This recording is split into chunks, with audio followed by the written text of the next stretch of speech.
In this video, I want to go through how you should navigate in a forest like this. But as soon as I say that, there's a problem in that some people watching this will be expecting me or hoping that I'll give you a trick which will instantly make it possible for you to navigate in an area like this. You know, but let's stay in the real world. Now, I know this is just my opinion, so some people will disagree and they'll write me comments in the box. As I said, it's my opinion, so I may be wrong.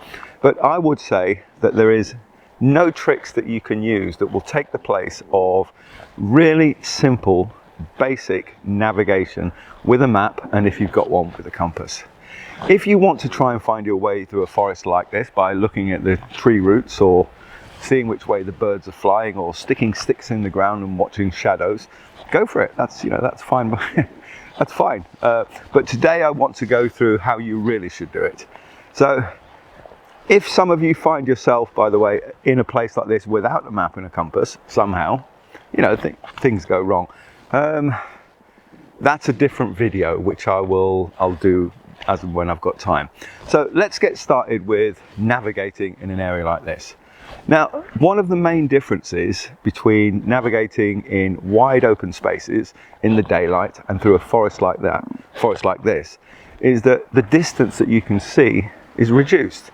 And so I treat forest navigation in the same way as I do navigating in any other area with reduced visibility.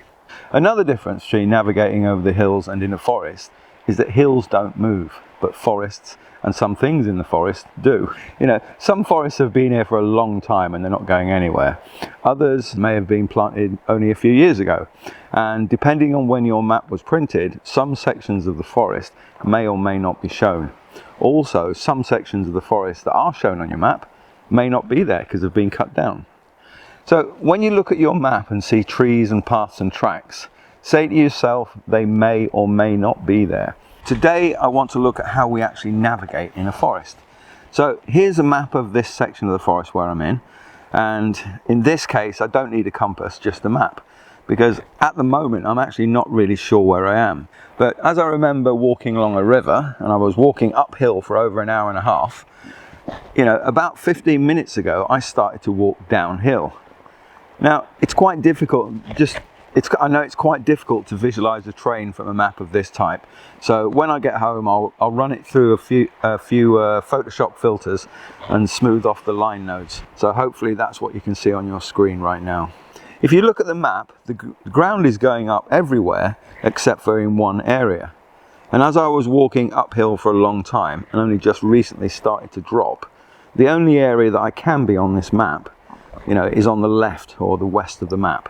I'll keep walking in the same direction downhill and I should come across a river or a stream flowing down from my right or from the north. I know it will be flowing in this direction as I can see the V shapes on the map, you know, where the streams join, and water always flows downhill and it always joins downhill. So I've just arrived at the stream. I've been coming down a westerly facing slope, a slope with a west aspect, and this is the first major stream I've come across, so I'm fairly confident that this is mine. Now, this water is flowing virtually due south. I'll drop this onto your screen so you know what I'm talking about.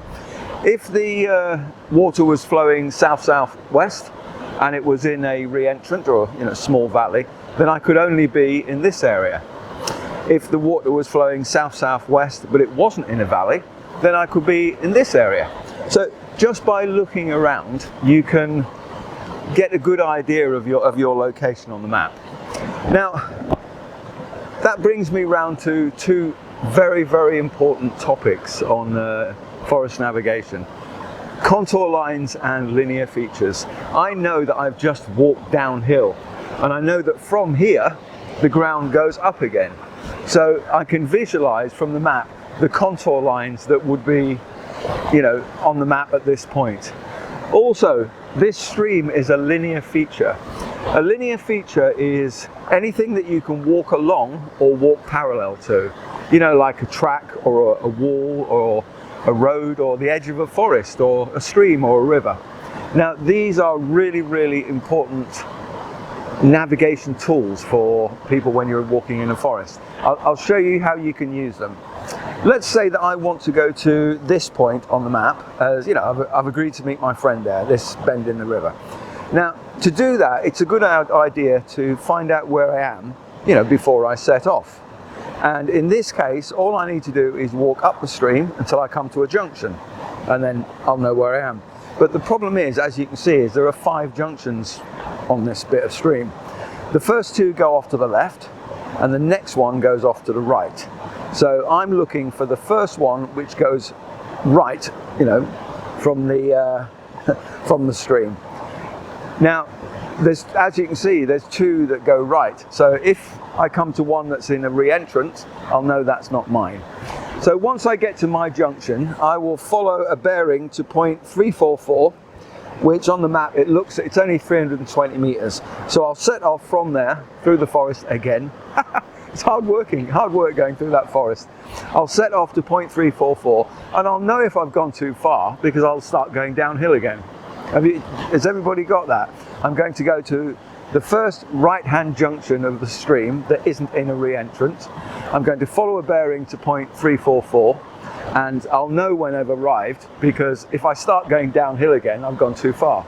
And from point 344, I'll be able to take a bearing directly across the forest to the stream junction that I'm heading for, sorry, the stream bend, where I've agreed to meet my friend. I'll carry on walking up this stream now and try and find some stream junctions. I've just arrived at this junction and it goes off to the left, so that can't be the stream junction that I'm looking for. So I'll just carry on walking upstream. So I've just arrived at another junction, and this one is going in the right direction. This is the main stream coming down here. I can't actually show you the junction because it's buried underneath all those tree branches. But if you look behind me, you can see this stream here, and it's going off to the right. So left and right, there's nothing technical. You don't need to get overcomplicated. Now, I now know exactly where I am on the map, because this is a right-hand stream. I'm not in a re-entrant. So this must be, I'll drop it onto your map quickly. This is where I am at the moment. So from here, if I wanted to continue on to where I'm going to meet my friend, what I'd do is I'd probably go up to spot 344. I'll drop this onto your map. Onto your screen, sorry. I'll go up to spot 344, take a very rough bearing of approximately 60 degrees. That'll take me to another stream, and then from there I'll just look around. Is it going uphill, downhill? Is the stream going from my left or to the right? And just by a process of elimination, I'll be able to find out where I am on the stream, and then just walk along the stream until I get to where my friend is hopefully waiting for me with coffee and sandwiches. Now, that's a really easy scenario. You know, you're going from one stream to another. In the real world, it's not normally that simple. So let's go up to spot 344. So it is in that direction, I hope. We'll go up to spot 344, and then what we'll do is we'll come up with a more realistic scenario of what you might be asked to do in forest navigation. Especially if you're in the military, you will be asked to do this and you'll need to be spot on. But for civilians, give it a try and see what happens. So I've arrived at spot 344, this is it, and what I've done is I've just scouted around, I've walked all around this area, and from here the ground drops in all directions, not very steeply, but it does start to descend. So I'm confident that I am, you know, at spot 344. Now from here, I'll tell you what I'll do, I'll turn the camera around just so you can actually see where I am. As you can see, spot 344 is just a clearing in the really, really dense forest, which is about, I don't know, I'm going to guess 3 meters wide. So there is a little gap here where there's no trees, or there's no tree for 3 meters. Other than that, it's very dense forest. Some people, when they're making videos for YouTube, they do it in their house, or they have a specially constructed studio, don't they? Why do I get it? A wet, raining forest. Oh well. Anyway, back to this. Let's say, so we now know where we are. I'll drop this onto your screen. Let's pick a place that we want to go to. So let's say we want to go to here, for no other reason other than it's as good a place as any. So pause the video. I'll put that map back on the screen in a minute. Pause the video and work out how would you get from here to that spot in the forest. You know, the only rule I'll give you is it must be using techniques that you're sure that you can actually do. So pause the video and see how you would do it. Have you worked it out yet? There isn't just one way of doing it. There's lots of different ways of doing it. But I'll drop this back onto your screen. This is probably how I'll do it. From here, I'll walk on an approximate bearing of somewhere between 100 and 110 degrees. Now, I'm not going to use pacing, as it just will not work in an area like this. Regardless of what you might watch on other videos, pacing in this sort of terrain just doesn't work. So in open countryside, normally I walk at around, I don't know, 5k an hour. So in this area, it's going to be a lot slower. So say 4k an hour. Now that means that every half an hour, I'll cover 2 kilometers, which means that every 15 minutes, I'll go 1 kilometer. So obviously every minute and a half, I'll walk 100 meters. So 100 meters takes me a minute and a half. So 1300 meters should take, I don't know, what's that? I should have worked this out. About 19 and a half minutes. So I'll call it 20. Now, because this area is difficult to walk in, don't forget we use the 10% rule. Anything that makes walking more difficult or slower, you add 10%.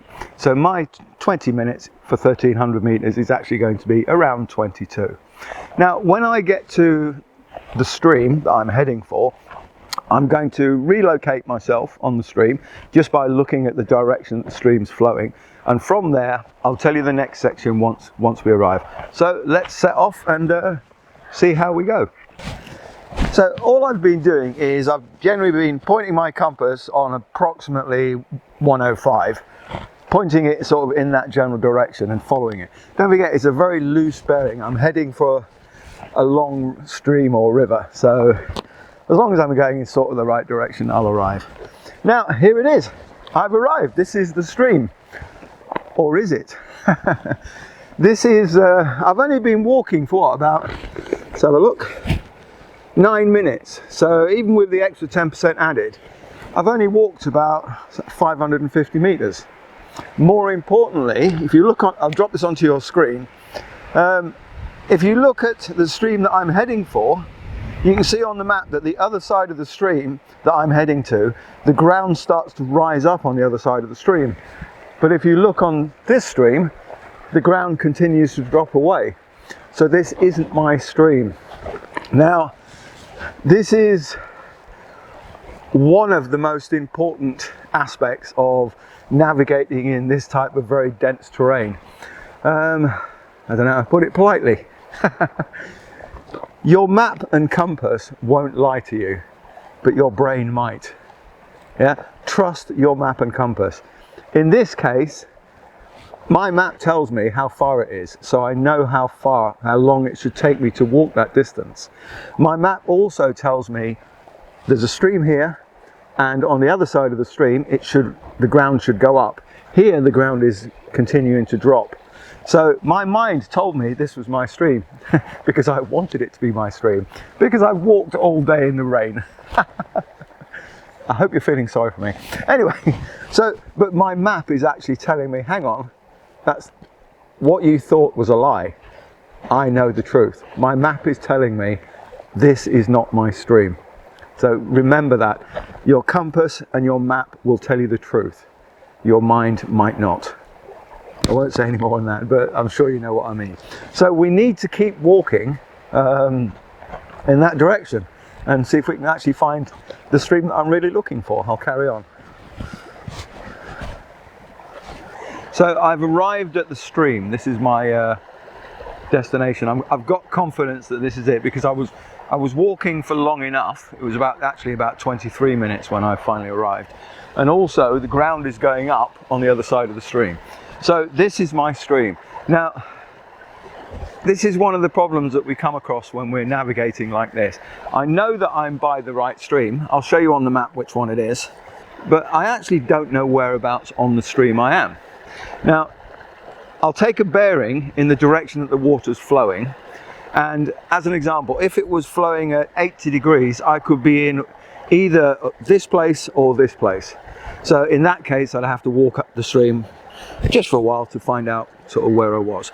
If it was flowing at, say, 320 degrees, then I could only be in this position. You see what I mean? So it's a matter of deduction. Now, at the moment, I've took a bearing in the general direction the stream's going, and it's going due north. So I'll drop this back onto your screen. I know that I can only be in this area. Now, from here, to get to my strange place that I want to go to, what I'm going to do is, once again, I'll drop it on your screen, I'm going to head for this small bend in the river. So now there's two ways of doing this. I could either take a bearing and go straight across, but as you can see, this ground's quite good. It must have been cut down a few years ago. Who knows? So I could just take a bearing and head straight towards it. But what I think I'll do is I'll just stay on this side of the stream and follow it until I come to that bend. So it's further, but it's a lot easier navigation and a lot simpler. So if it's simpler, it's less likely to go wrong. Now, that bend in the stream isn't my final destination, but it's only a short distance from it. So I'll use that as an attack point. Don't forget, an attack point is something that you can definitely identify on your map and also on the ground. So attack, you know, and it's even if it's not in a direct line to your destination, attack points are really useful because, you know, you can go to them with confidence, and from there it's only a short distance to the final destination. So I'll carry on to the bend in the stream, and from there we'll see what we're going to do next. I've arrived at the bend in the stream. I followed the stream all the way along. I used it as a handrail, so I didn't actually leave it, so I couldn't have lost it. So this here, you can see it goes around me here and it goes off into that direction. So I know exactly where I am on the map. Now, from here to our final destination, I need to go, I'll drop this onto your screen so you can see it. So from here, I'm going to go on a bearing of 342 for 140 meters. I'm going to use the old system of taking a bearing and pointing it at something like a tree stump or anything that I can identify, and I'm going to walk towards it. When I arrive at that point, I'll find something else along the same bearing and I'll walk to that. Now, normally when you see YouTube videos of people doing that, there is always a lone tree that is exactly on the right bearing. Once again, in the real world, doesn't normally happen, especially in areas like this. They're just, if you look behind me, it's just a mass of trees. There is just complete wall. You end up taking a bearing on a particular branch or something. Anyway, so I'm going to go for the old military system of counting my paces. Now, normally when I'm walking over the countryside, I do approximately 64 paces for every 100 meters. So it's 140, so that's going to be, hang on, I should have worked all this out, 89. So we'll call it 90. I'll add another 10% because the vegetation is going to slow me down. So we'll call it 100 paces. Now, just as a by the by, it's a military system, this. The military navigate for different purposes than civilians do. Civilians want to go from somewhere to somewhere else. It may be from here to the cafe, you know, and if it's difficult terrain, they'll tend to use handrails. You know, they'll follow rivers like I've been doing today, or they'll follow tracks or the edge of a large clearing or a wall or anything they can walk along until they get to their destination. The military don't tend to use handrails because if something looks like a good handrail to you on your map, it will also look like a good handrail to somebody else with the same map, and they may just sit and wait for you, which is why the military don't tend to walk along streams or along ridges or the center of a valley or along a wall or something. But, you know, we have that luxury. But today, at this final section, we've got to use the military system, which is, you know, pointing your compass at something and walking to it. That way you maintain a very accurate bearing. And I'm going to count my paces so I'll know when I've arrived at the final destination. So let's give it a try and see what happens.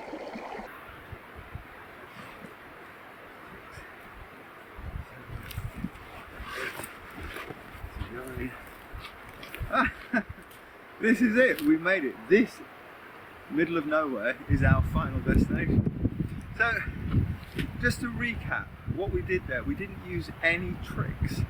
We didn't try, you know, looking at tree roots or moss on, or sticks in the ground and look at the shadows. All we did was, if you remember, from spot 344, we followed a loose bearing was it 100 to 110 degrees towards a river, a linear feature. When we got to the linear feature, we just took a bearing up and down the water to see which direction it was going. And from there we could identify our location. From there we moved along the river to a bend. That was our attack point. And from there we took another bearing, was it 342 and 100 paces. And we walked along the bearing to this point here. So all day, this is the point that we've been going to.